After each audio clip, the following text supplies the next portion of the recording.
You can try, but you'll never really be one of us.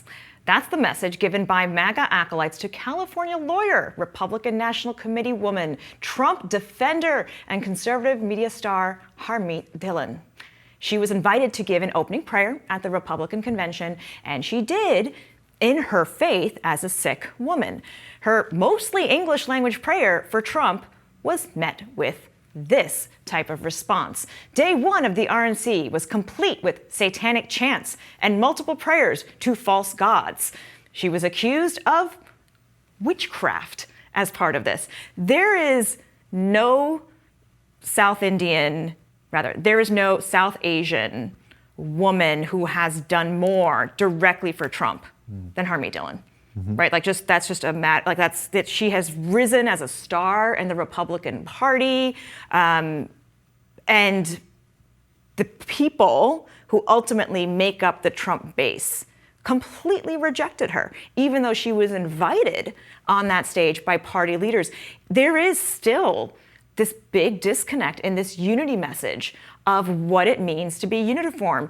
Rather, actually, that's what it is. It's not about unity.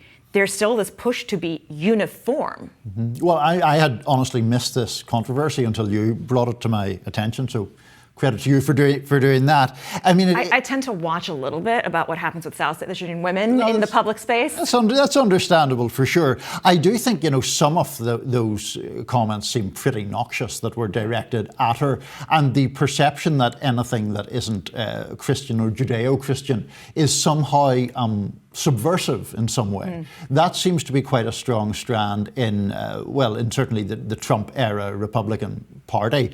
It's sad. I mean, I think that obviously people should have the freedom for any or no religious belief at all. And this was a convention that seemed largely to sort of foreground Christianity. Trump himself paying tribute to God or thanking God for his survival of that assassination attempt on Saturday. I mean, obviously Christian conservatives have been a big part of the Republican base for a long time, but pretty distasteful stuff directed there. Well, and the embrace, and this has been a challenge in Christian communities, the embrace by white evangelicals rather, as Black evangelicals are different in this, white evangelicals' embrace of Trump when they see such a disconnect of the values, but they get the policies that they have been espousing, particularly on choice. And now where does that go next? That's been part of the conversation. Such a debate about how abortion would be discussed as part of the Republican Party platform.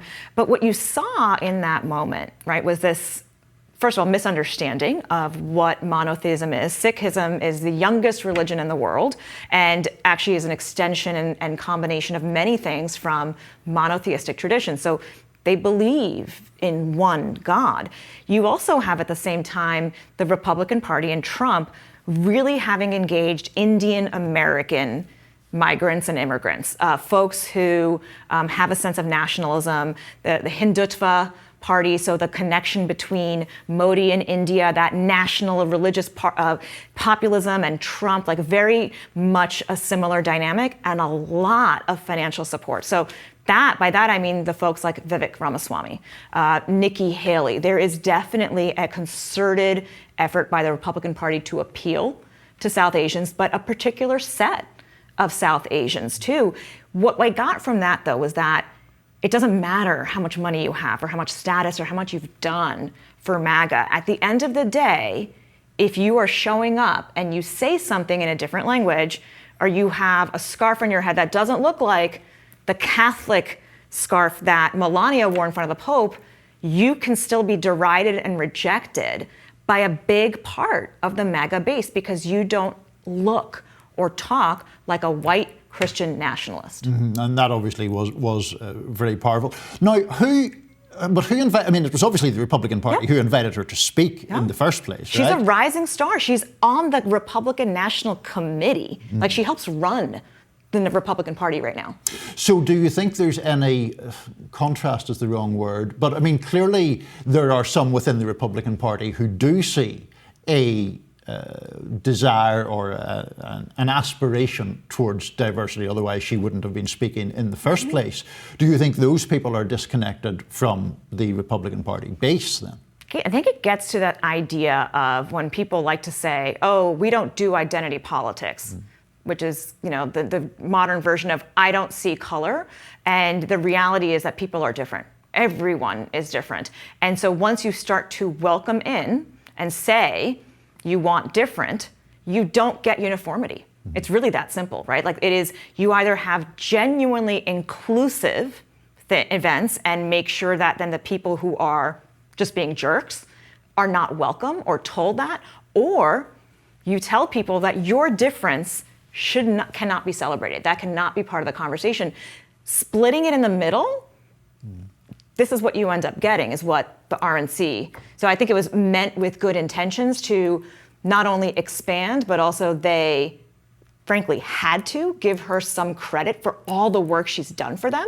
But that's not where many people in the Trump base are at. They're not ready for that. I wanted to circle back, though, to a point that you raised a couple of minutes ago. I have no idea, but the answer to this, is the Indian American community writ large Democrat or Republican inclined, or is it just like too amorphous? The Indian American one, over the first generation, were very heavily Democratic, and they were recognized that a lot of the immigrant experience that was beneficial, that even allowed Indians at one point were labeled as the most undesirable minority of immigrants, the most undesirable by an act of Congress. That changed as part of the civil rights movement, right? So you have a generation of Indian Americans who recognize that. Then there's a newer wave, and then there's also a younger generation. So that newer wave didn't have that experience. Many of the people you see, like Nikki Haley, Vivek Ramaswamy, they were born here or they grew up in America, and they have seen Trump as somebody very empowering. And there has been a concerted effort. The RNC has done a much better job of reaching out to for example, the Indian Hotel Owners Association, and really building inroads there in a way the Democratic Party has not. Why this all matters, there's obviously the money and the donations, but there's very particular states where if you take Indian Americans and you take the broader East Asian migrant population, you're talking 2, 3, 4% of the vote. In an election that may be decided by 15,000, 11,000 votes in a state, that is a significant population. That seat in New York that was up for grabs as a special election, Indian Americans had a significant voting share in getting the Democrat elected. So this is just, again, minorities who have power and money will be demanding some kind of inclusion for all of that. And I don't think the RNC is ready for it. Do you think that will change, though, or do you think it's going in a more, for want of a better term, nativist direction, or do you think there is any significant... what are your thoughts on how Trump talks about minorities these days? Yeah, I mean, obviously the suggestion is going to deport people in massive numbers, and all of that is, I would have thought, off-putting to a lot of minorities. On the other hand, there's not even an oddity, there's the fact that he has actually apparently increased his support among the Latino community, for example, while espousing this very rigorous rhetoric on immigration and migration. As someone who, obviously myself, is an immigrant, I sometimes think that issue can be simplified a lot, because a lot of people who did go through the legal channels here have an understandable grievance about people who didn't. So the politics of that particular issue are kind of complicated. I think you hit it on the head. No, Niall, I don't think it's that complicated. I think it's, well, I did it this way. What's your deal? But in that moment, on that stage, that audience and the people, there were boos in that audience as she's doing a prayer, right? Like they were booing her for an English language prayer in which she threw in a couple of words from another language. Right? And she even translated those. All of it is a prayer for Trump's benefit. I'm like, that's what she was saying. And they would not have been able to tell from looking at her or even be willing to know, was she legal? They assume she's legal because she's there. No. Right? Her story, her history, her actual person, none of that mattered in that moment where it's A, it's either witchcraft, or B, the people who said, you should be deported, you should not be on that stage. Right. And I also didn't mean or didn't intend to conflate the immigration issue with the religious issue, which is... I think that people who are minorities and who, like, my parents came here legally as part of a process and waited and all of that, I think a lot of these communities do get that sense of, well, we're the good ones. We did things the right way and you're the bad ones. And I don't think that benefits those communities in the long run, but that is where That's where some of what you're seeing in the Republican Party is that, okay, well, there's some good ones here.